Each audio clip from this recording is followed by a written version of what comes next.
বলতে বলতে fed up হয়ে গেলাম, তোমার দ্বারা কিছু হবে না। সত্যিই কি তাই? চলো আজকে এই বিষয়টা নিয়ে আলোচনা করব। তার আগে বলে দিই, অবশ্যই আমার চ্যানেলটা ভালো লাগলে চ্যানেলটা সাবস্ক্রাইব করে দিও, আর আমার ভিডিওটা ভালো লাগলে অবশ্যই লাইক কমেন্ট শেয়ার করে দিও।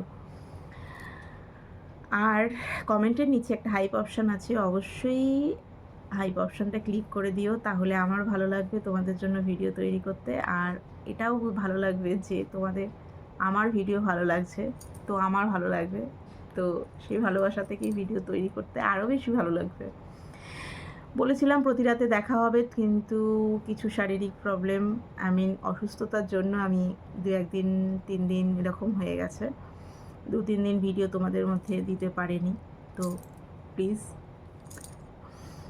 অবশ্যই ভিডিও দেখো, পাশে থেকো সবাই। চলো আর বেশি কিছু কথা না বলে মূল বিষয়ে চলে আসি। তোমার দ্বারা কিছু হবে না। হয়তো সেই মানুষটাকে আমরা কিছুদিনের জন্য চিনি, কিংবা এমনটা হতে পারে আমাদের সন্তানদেরও বলে থাকি এই কথাটা, কিংবা বাবা মায়েরা আমাদেরকেও বলে থাকে এই কথাটা, তোমার দ্বারা কিছু হবে না। সত্যি কি তাই? মানুষ চাইলে পারে না এমন কোনো কাজ নেই। তাহলে তোমার দ্বারা কিছু হবে না এই কথাটার মানেটা কি বলো? মানুষ চাইলে, ভগবান যদি সাথে থাকে, আমার দ্বারাই সম্ভব সমস্ত কিছু করা। আমি সব কিছু করতে পারি।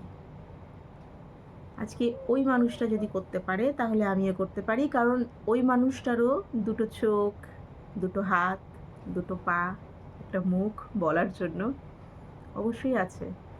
আর তার মতন আমারও সব কিছু আছে। তো সে যদি পারে, আমি কেন পারবো না?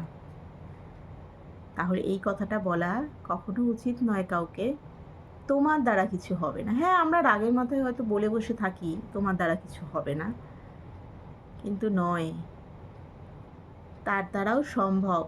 শুধু তার ভিতরের চেষ্টা এবং সময়। ভগবান একটু সাথ দিলেই, তার সঠিক সময় আসলে সে সবটা করে দেখাতে পারবে, যদি তার ভিতরে চেষ্টাটা থাকে।